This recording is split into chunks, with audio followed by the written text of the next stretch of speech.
اور ان کے بیٹے حضرت اسماعیل علیہ السلام، دونوں باپ بیٹوں نے خانہ کعبہ کی تعمیر کر دی۔ تو خانہ کعبہ کی تعمیر کرنے کے بعد پھر اللہ تبارک و تعالیٰ سے حضرت ابراہیم و اسماعیل نے اس کی اجرت مانگی۔ وہ اجرت کیا مانگی؟ اجرت یہ مانگی کہ پاک پروردگار اس مکہ شہر کو امن والا بنا دے اور یہاں کے رہنے والوں کو پھلوں کا رزق عطا کر دے۔ امن والا شہر ہے وہ،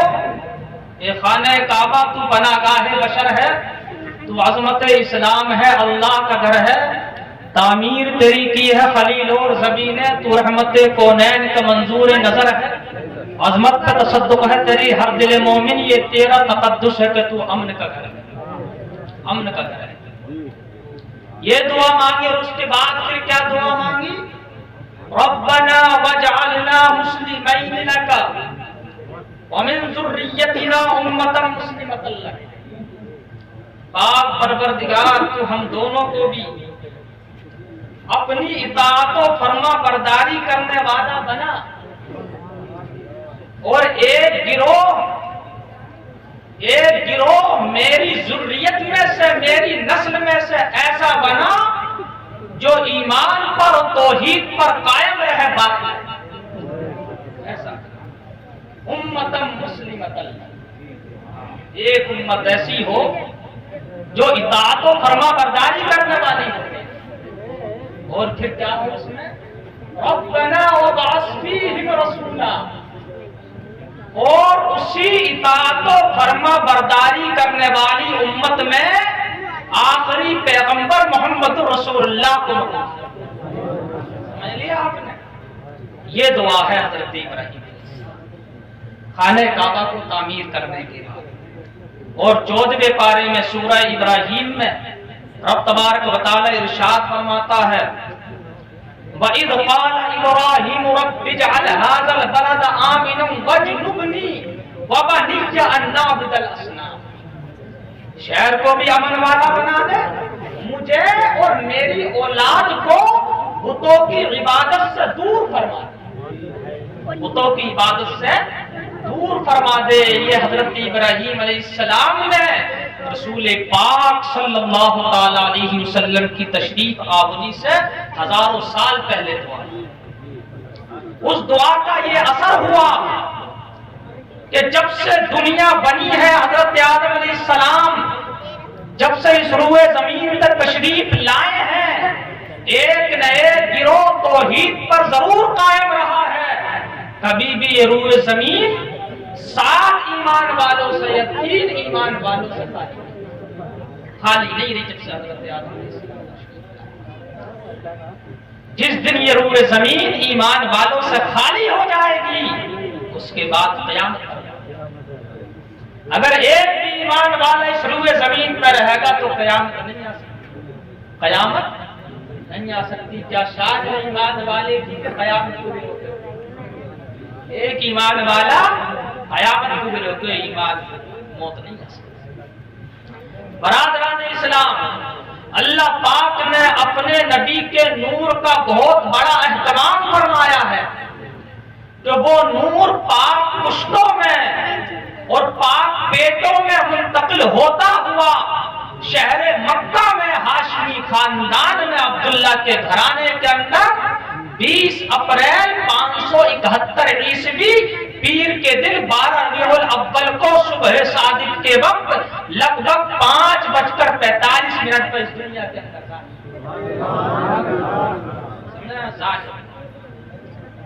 آج معاذ اللہ اس دیوبندی وہابی کہتے ہیں کہ آذر حضرت ابراہیم کا باپ، آذر بتوں کا پجاری بھی تھا اور ویپاری بھی تھا، بازاروں میں بیچتا بھی تھا اور ان کی پوجا بھی کرتا تھا۔ تو معاذ اللہ کیا ایک بے دین بتوں کا پجاری اور ویپاری یا حضرت ابراہیم علیہ السلام کا باپ؟ جن حضرت ابراہیم علیہ السلام کے اندر نبی کا آپ ہو سکتا نہیں، آپ کے والد کا نام حضرت طارق ہے، اور آذر جو تھا وہ حضرت ابراہیم کا چچا تھا، حضرت طارق پہلے ہی گزر چکے تھے اور آدم نے ہی ان کی دیکھ بھال اور پرورش کی تھی، اس لیے سب میں یہ مشہور ہو گئے تھے کہ یہ آدم کے بیٹے ہیں، آدم کے بیٹے۔ یا جس طریقے سے اب ان کا لفظ باپ کے لیے بولا جاتا، عربی زبان میں چچا کے لیے بھی اب کا لفظ آتا ہے۔ باپ کے لیے جو خاص ہے وہ والد کا لفظ ہے، والد باپ ہی کو کہہ سکتے ہیں، چچا نہیں کہہ سکتے۔ لیکن اب جو ہے ابو کا لفظ جو لفظ ہے جس کا معنی ابو ہوتا ہے، چھوٹے ابو یا بڑے ابو، یہ چچا تاؤ کے لیے بھی استعمال ہوتا ہے۔ جیسا ہمارے یہاں ہوتا ہے نا کہ جو تاؤ ہیں ان کے لیے بڑے ابو کا لفظ ہمارے علاقے میں مشہور ہے۔ پہلے مہاراشٹر کے علاقے میں مشہور تھا، تاؤ کو بڑے ابو کہتے تھے، ہمارے یہاں تو بڑے ابو دادا کو کہتے تھے، لیکن اب جو ہے ہمارے علاقے میں بھی یہ بڑے ابو کا لفظ تاؤ کے لیے استعمال ہونے لگا۔ تو حضرت ابراہیم علیہ السلام نے دعا فرمائی کہ پاک پروردگار آخری نبی کو میرے بیٹے حضرت اسماعیل علیہ السلام کی نسل کے اندر سے پیدا کر، لہذا زمانہ گزرتا چلا گیا، حضرت اسحاق کی اولاد میں بہت سارے بادشاہ ہوئے اور نبی پیدا ہوئے، لیکن حضرت اسماعیل علیہ السلام کی نسل میں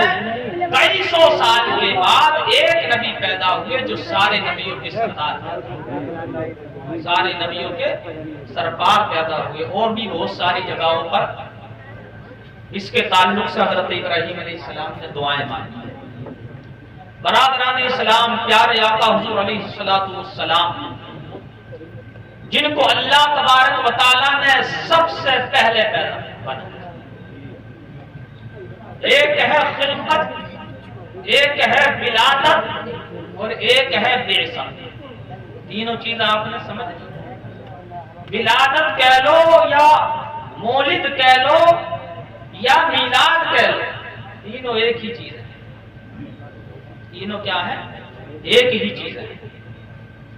پیارے آقا حضور علیہ السلام کی خلقت یعنی آپ کے نور کا پیدا کرنا، یہ سب سے پہلے ہے۔ سب سے پہلے اللہ پاک نے آپ کے نور کو پیدا کیا، جو حدیث نوری ہے، اول ما خلق اللہ نوری وکل الخلائق من نوری انا من نوری۔ اللہ کے رسول فرماتے ہیں سب سے پہلے اللہ پاک نے میرے نور کو پیدا کیا اور میرے نور سے ساری کائنات کو وجود بخشا، اور میں اللہ کا۔ شاعر اسلام کہتے ہیں فرشتے تھے نہ آدم تھے، نہ ظاہر تھا خدا پہلے، بنے ساری خدائی سے محمد مصطفیٰ، بنے ساری خدائی سے محمد مصطفیٰ پہلے۔ برادران اسلام، پھر وہ نور پاک پشتوں میں، پاک رحموں میں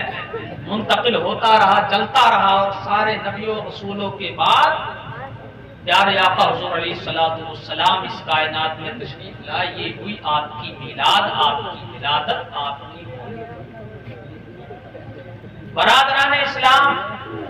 جس رات رسول پاک صلی اللہ تعالی علیہ وسلم تشریف لائے، حضرت جبرائیل امین اور بہت سارے فرشتے سروئے زمین پر آئے اور حضرت آمنہ کے مکان پر آ کر صلاۃ و سلام پڑھا۔ امام اہل سنت اعلی حضرت کہتے ہیں کہ تیری ہیبت تھی، تیری آمد تھی کہ بیت اللہ مجرے کو جھکا۔ یا رسول اللہ، تیری آمد تھی کہ بیت اللہ مجرے کو جھکا، تیری ہیبت تھی کہ ہر بت تھر تھرا کر گرا، تیری ہیبت تھی کہ ہر بت تھر تھرا کر گرا۔ سرکار تشریف لائے تو بت خانوں میں زلزلہ آ گیا تھا۔ فارس کا آتش کدا جو 1000 سال سے جس کی آگ مسلسل لگاتار جل رہی تھی، آگ کے پجاریوں نے اسے بجھنے نہ دیا تھا۔ جب رسول پاک کی پیدائش ہوئی تو وہ آن فان بجھ گئی۔ شاہی محل کے، کسرا کے محل کے 14 کمبورے گر پڑے اور موسلادھار بارش ہوئی، دنیا میں ہریالی آ گئی، خوشحالی آ گئی۔ حضرت جبرائیل تشریف لاتے ہیں 3 جھنڈے لے کے،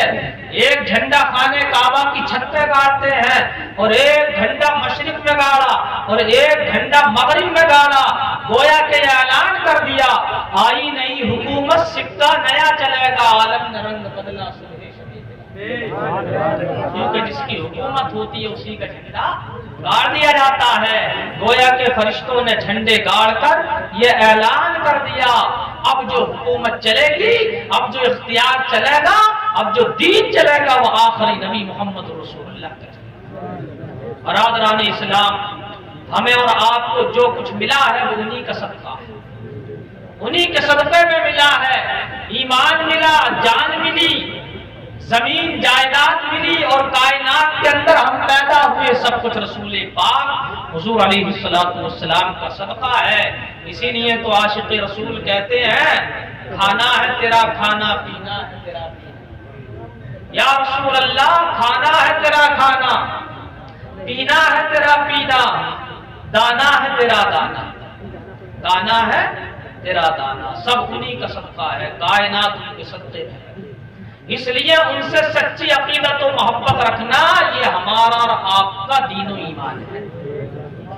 اگر ان سے محبت میں ذرہ برابر بھی کھوٹ اور کمی ہے تو اس کا ایمان اللہ کی بارگاہ میں نامقبول ہے۔ برادران اسلام، میں آپ کو ایک حدیث شریف سناؤں کہ صحابی رسول انہوں نے عرض کی اللہ کے رسول کی بارگاہ میں متی تقوم الساعہ، کہ اللہ کے رسول قیامت کب قائم ہوگی؟ اللہ کے رسول نے ارشاد فرمایا کیا تم نے قیامت کی کچھ تیاری کر رکھی ہے؟ کوئی تیاری کر رکھی ہے؟ انہوں نے عرض کیا اللہ کے رسول میں نماز بھی پڑھتا ہوں، روزہ بھی رکھتا ہوں، میں نے حج بھی کیے ہیں، جہاد میں بھی گیا ہوں، بہت سارے اعمال خیر کیے ہیں، لیکن مجھے جو سب سے زیادہ بھروسہ ہے اور یقین ہے وہ اس بات پر ہے کہ میں آپ سے سچی محبت رکھتا ہوں، میں آپ سے سچی محبت رکھتا ہوں، یہ آخرت میں میری بخشش کا سامان۔ اسی لیے کسی شاعر نے کہا نہ طاعت پر نہ تقوی پر نہ زہد و اتقاء پر ہے، نہ طاعت پر نہ تقوی پر نہ زہد و اتقاء پر ہے ہمارا ناز، جو کچھ ہے محمد مصطفیٰ، ہمارا ناز جو کچھ ہے محمد مصطفیٰ پر ہے۔ اور یہ بھی سن لیجئے کہ خدا بند قدوس جنت نہ دے گا، خدا بند قدوس جنت نہ دے گا اگر مصطفیٰ کا اشارہ۔ ہمارے اور آپ کے اعمال، یہ نمازیں، یہ روزے، یہ حج و زکات، یہ جنت کا بدلہ اور جنت کی قیمت نہیں بن سکتی۔ آپ یوں سمجھ لیجئے کہ جنت یا تو اللہ تبارک و تعالی اپنے فضل و کرم سے عطا فرمائے گا یا پھر رسول پاک صلی اللہ تعالی علیہ وسلم کی شفاعت سے۔ ہمیں اور آپ کے اعمال اس قابل نہیں ہے جو جنت کا بدلہ بن سکے، جو جنت کا بدلہ بن سکے، اس قابل ہمارے اعمال نہیں ہیں۔ اسی لیے تو امام اہل سنت اعلی حضرت کہتے ہیں جب رسول پاک کی شفاعت کی طرف ان کی نظر جاتی ہے تو عرض کرتے ہیں یا رسول اللہ میں کیا میرے حصیات کی حقیقت، یا رسول اللہ میں کیا میرے گناہوں کی حقیقت کتنی، مجھ سے 100 لاکھ کو کافی ہے اشارہ تیرا، مجھ سے 100 لاکھ کو کافی ہے اشارہ تیرا۔ 100 لاکھ کتنے ہوں گے؟ حساب کمزور ہے کہ 1 کروڑ، 1 کروڑ 100 لاکھ کتنے ہو گئے؟ 1 کروڑ ہو گئے۔ 1 کروڑ تو رسول اللہ کے صرف اشارے میں بخشے جائیں گے، کہنے کی بھی نوبت نہ آئے گی، جب زبان کھلے گی تو شفاعت کا کیا ہے۔ اعلیٰ حضرت تو کہتے ہیں، امام اہل سنت اعلیٰ حضرت کہتے ہیں یا رسول اللہ تیری سرکار میں لاتا ہے رضا اس کو، کس کی سرکار ہوگی میدان حشر میں؟ رسول اللہ کی سرکار ہوگی، انہی کا جھنڈا ہوگا لواء الحمد، اور آپ منبر پر تشریف فرما ہوں گے، اور اگلے پچھلے انبیاء و مرسلین ساری امتیں انہی کی تعریف و توصیف کرتی ہیں۔ سمجھ رہے نا، وہ جو سرکار ہوگی میدان حشر میں، امام اہل سنت اعلی حضرت کہتے ہیں یا رسول اللہ تیری سرکار میں لاتا ہے رضا اس کو شفیع جو میرا غوث ہے اور لاڈلا بیٹا تیرا، جو میرا غوث ہے اور لاڈلا بیٹا تیرا، جو میرا غوث ہے اور لاڈلا بیٹا تیرا۔ برادران اسلام، میں زیادہ وقت نہیں لوں گا، بس محنت اور کوشش کر رہا ہوں، ٹھنڈ تو مجھے پوری طریقے سے دبائے ہوئے، مگر یہ جو نئی والی کمیٹی ہے، کمیٹی اصلاح معاشرہ، انشاءاللہ اس نے بہت خلوص و محبت کے ساتھ کام انجام دیا ہے، اور میک اور ڈیکوریشن اور سارے انتظام کو بہت اچھی طریقے سے سمجھا۔ اللہ ان سب کی عمروں میں اور جتنے بھی یہاں بیٹھے ہیں اور بستی اہل بستی سب کی عمروں میں، رزق میں اور اولاد میں اللہ پاک کو برکتیں دے اور ان کی اولاد کو ان کا فرما بردار بنائے اور خدا کی عبادت۔ اور اس قبرستان کی بستی میں جتنے مومنین مومنات مدفون ہیں، اللہ پاک اپنے فضل و کرم سے سب کی بے حساب آمین کہہ دو۔ یہ بہت برکت والی رات ہے۔ کیسی برکت والی رات ہے؟ شیخ عبدالحق محدث دہلوی فرماتے ہیں کہ شب قدر بھی افضل ہے، شب برات بھی افضل ہے، شب معراج بھی افضل ہے، لیکن میرے نزدیک سب سے افضل جو رات ہے وہ رسول اللہ کی پیدائش والی رات ہے، اس لیے کہ اگر یہ رات نہ ہوتی تو نہ شب برات ہوتی نہ شب معراج۔ جو کچھ صدقہ ہے وہ اسی ربیع الاول شریف والی رات کا ہے، اس لیے وہ کہتے ہیں کہ میرے نزدیک سب سے افضل جو رات ہے وہ پیر والی رات ہے، جس رات کی صبح میں رسول اللہ تشریف لائے اور پیر کا دن افضل ہے۔ رسول اللہ بھی اپنا برتھ ڈے مناتے تھے، برتھ ڈے مناتے تھے، مگر ایسے نہیں مناتے تھے جیسا تم مناتے ہو، ناچتے ہو اور کیک کاٹتے ہو، یہ طریقہ نہیں تھا۔ رسول اللہ سے پوچھا گیا کہ آپ پیر کا روزہ کیوں رکھتے ہیں؟ تو اللہ کے رسول نے ارشاد فرمایا فیہ ولدت، اس لیے کہ اس روز میں پیدا ہے۔ روزہ رکھ کر رسول اللہ اپنا برتھ ڈے مناتے ہیں، لہذا تم بھی اگر برتھ ڈے مناؤ تو اس طریقے سے مناؤ، جب آپ کے بچے کی پیدائش کی تاریخ آئے، برتھ ڈے والا دن آئے تو آپ قرآن خوانی کرائیے، محفل میلاد سجائیے، کسی عالم دین کو بلا لیجئے، اللہ و رسول کا ذکر کرائیے، اللہ بھی راضی ہو جائے گا، رسول اللہ بھی خوش ہو جائیں گے اور دینی برکتیں حاصل ہو جائیں گی، اور انشاءاللہ بچے کے اندر دینی شعور بیدار۔ یہ ہے اسلامی طریقہ برتھ ڈے منانے کا۔ کیک کاٹنا جائز نہیں ہے، کھانا جائز، کاٹ کر ہی کھانا چاہیے،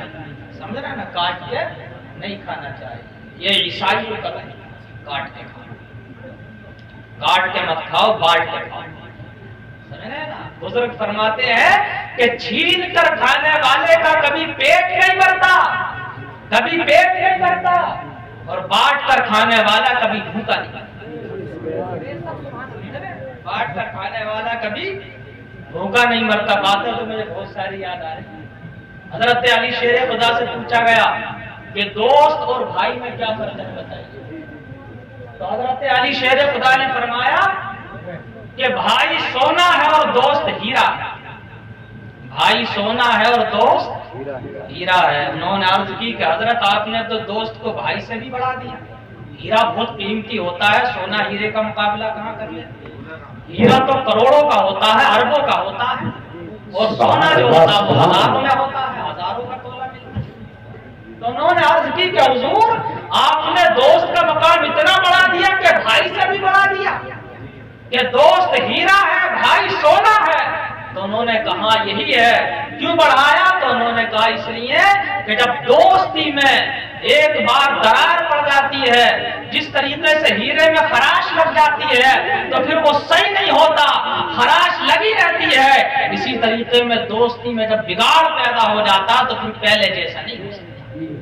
لیکن بھائی بھائی میں اگر جھگڑا ہو گیا، نفرت ہو گئی، دشمنی ہو گئی، تو چند سالوں کے بعد کسی نہ کسی موقع پر پھر وہ ایک جاتے ہیں۔ جس طریقے سے سونا اگر ٹوٹ جائے تو دوبارہ اس کو تیار کر کے ویسی بنایا جا سکتا ہے، پہلے سے بھی بہترین بنایا جا سکتا ہے، لیکن اگر ہیرے کے اندر درار پڑ گئی تو پھر وہ صحیح نہیں ہو سکتا۔ اسی طریقے سے دوستی میں اگر درار پڑ گئی تو پھر پہلی جیسی دوستی اس سے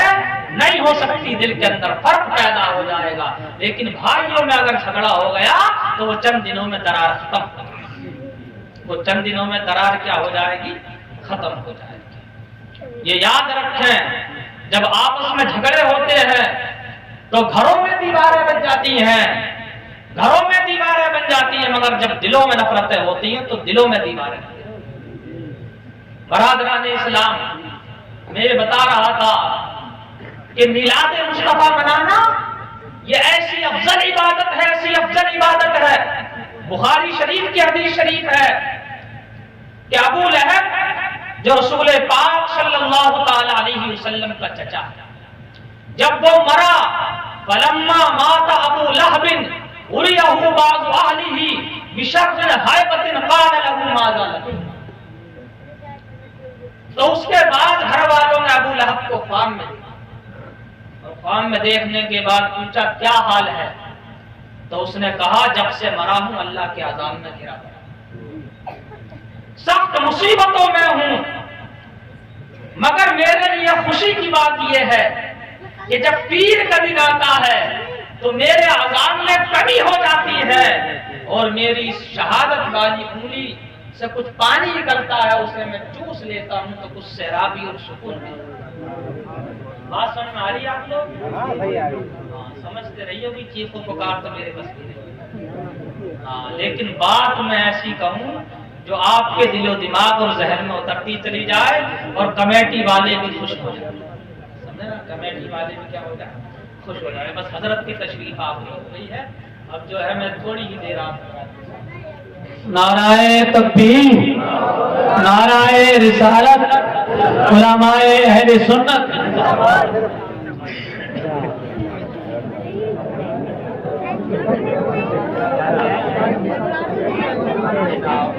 نکل مت جانا، موقع مت دیکھ لینا، آخر میں دعا ہوگی، اب دعا عبادت، دعا جو ہے وہ عبادت کا بھی ہے، کامیاب وہی ہے جو آخر تک جمع رہے گا۔ آپ کوئی ہارنے والے تھوڑی ہیں، الیکشن ہار تھوڑی رہے ہیں جو بیچ میں سے تو وہ بھاگتے ہیں جو الیکشن ہار جاتے ہیں، جو جیتتے ہیں وہ آخر تک رہتے ہیں اور جشن مناتے ہیں۔ یہ رسول پاک صلی اللہ تعالی علیہ وسلم کی جشن کی رات ہے، اس لیے نکل مت جانا، فرار مت ہو جانا، رائے فرار اختیار مت کرنا، محبت کے ساتھ ہمیں اور آپ کو سماعت کرنا۔ مجھے آدھا گھنٹہ ہو گیا ہے، بس 10 منٹ اور میں لوں گا اور اپنی تقریر کو مجھے 1 گھنٹہ نہیں 40 منٹ میں میں اپنے کام کو تمام کر رہا ہوں، اور میں مفتی صاحب کے حوالے کر رہا ہوں 2-4 کامیاب باتیں ذہن میں اترنے والی باتیں بات۔ تو برادران اسلام، جب اس کے بعد گھر والوں نے اسے خواب میں دیکھا، پوچھا کیا حال ہے، تو اس نے کہا جب سے مرا ہوا آخروں میں گرا، اور جب پیر کا دن آتا ہے تو کچھ سکون مل جاتا ہے اور عذاب میں کمی ہوتی ہے۔ پوچھا اس کی کیا وجہ ہے، تو اس نے کہا کہ پیر کے دن میرا بھتیجا محمد صلی اللہ تعالی علیہ وسلم ہے، تو میری لونڈی نے جب مجھے خوشخبری دی سویبہ نے، اور اس نے کہا کہ مبارک ہو، آپ کے بھائی عبداللہ مرحوم کے گھرانے کے اندر ایک بیٹا پیدا ہوا ہے، تمہارے بھائی کا بھی چراغ روشن ہو گیا ہے، چراغ جلانے والا پیدا ہو گیا ہے۔ تو ابو لہب کو خوشی ہوئی اور اس نے انگلی کے اشارے سے کہا جا تو آزاد ہے، آزاد ہے۔ تو اللہ پاک نے اس کا وہ صلہ دیا کہ جب پیر کا دن آتا ہے تو اس کو بھی کچھ نہ کچھ سکون مل جاتا ہے۔ شیخ عبدالحق محدث دہلوی جب اس حدیث پاک کی تشریح کرتے ہیں تو بیان فرماتے ہیں کہ اس نے بھتیجے کے پیدا ہونے کی خوشی منائی تھی، ہم نبی کے پیدا ہونے کی خوشی مناتے ہیں۔ وہ بے دین رہا، زندگی بھر ان کی مخالفت اور بغاوت کرتا رہا، لیکن ہم ان کا کلمہ پڑھتے ہیں، ان کے سچے وفادار عاشق ہیں، ان سے محبت کرنے والے ہیں، ان کے دین کے ہمدرد ہیں، خلوص و محبت رکھنے والے ہیں، تو کیوں نہ وہ ہمارے لیے آخرت میں کام آئیں گے اور اپنے عشاقوں کے لیے نجات اور بخشش کا سامان۔ سبحان اللہ، سبحان اللہ۔ برادران اسلام، ایک بات میں آپ کو اور بتا دوں، جب رسول پاک تشریف لائے تو ساری کائنات نے خوشی منائی، ساری کائنات نے خوشی منائی، بس ایک شیطان ہی ایسا تھا جو ذلیل و خوار ہوا اور رنجیدہ ہوا، غمزدہ۔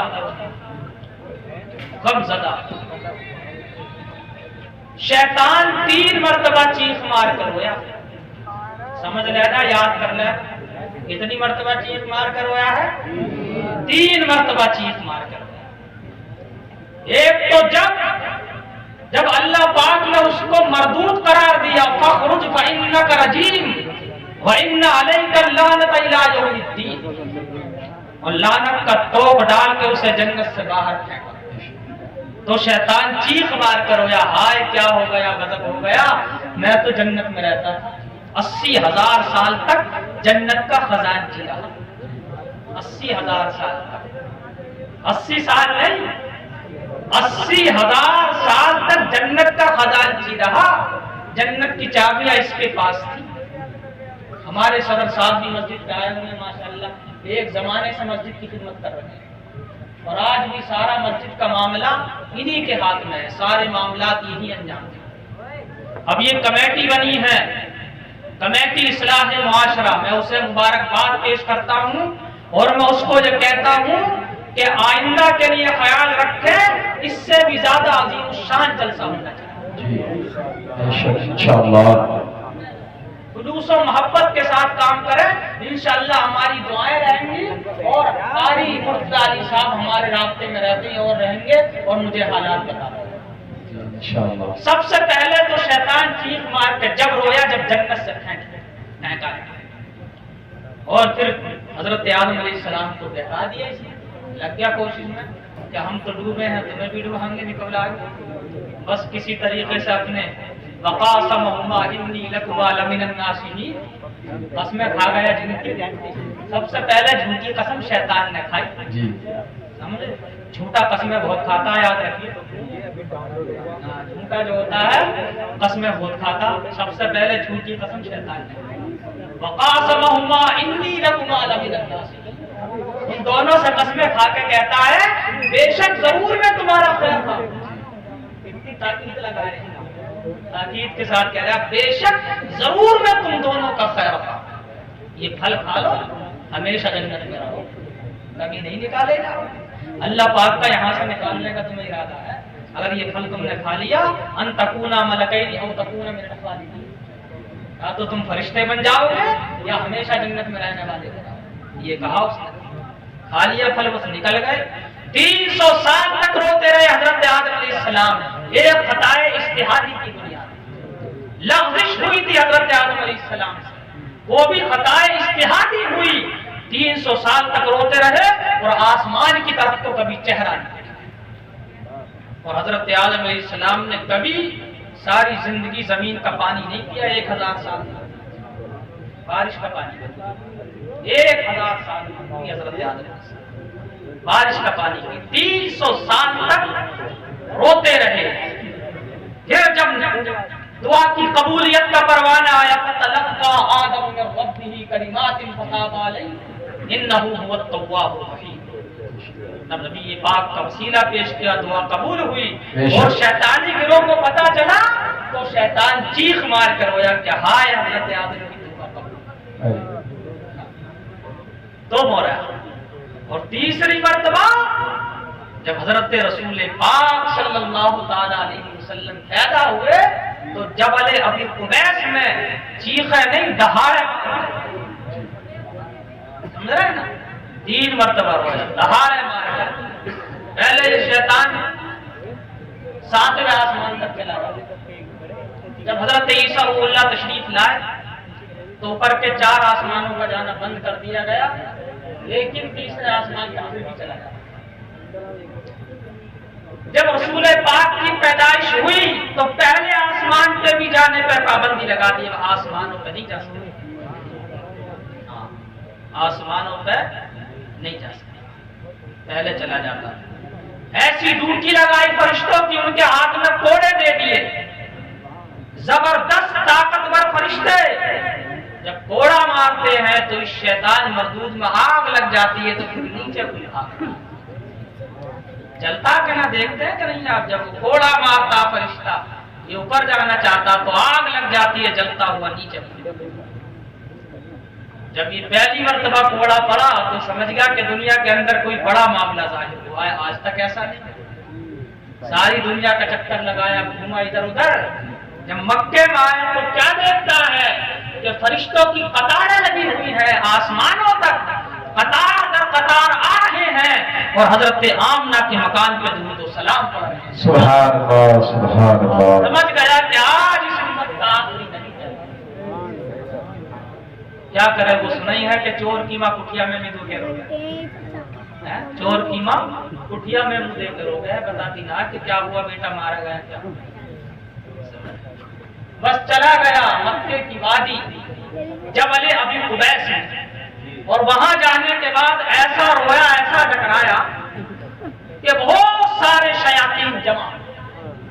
اور جمع ہونے کے بعد انہوں نے کہا حضور عالی، جناب عالی بتائیے تو کیا ہوا، کیا مصیبت ٹوٹ گئی، کیا آفت آ گئی، آپ اتنے پریشان حال کیوں ہیں، اتنے کیوں رہے ہیں، کیوں ٹکرا رہے ہیں، آپ نے تو آسمان سر پہ اٹھا لیا ہے؟ تو اس نے کہا مت پوچھو، میں تو کچھ برداشت کر بھی رہا ہوں، اگر تمہیں بتا دیا تو تم برداشت نہ کر پاؤ گے۔ انہوں نے کہا بتائیے تو اس نے کہا کہ آج اس امت کا آخری نبی کہتا، سبحان اللہ سبحان اللہ، رنجیدہ اور غمزدہ ہو کر تھرائے ہوئے الفاظوں میں اس نے کہا کہ آج اس امت کا آخری نبی کہتا۔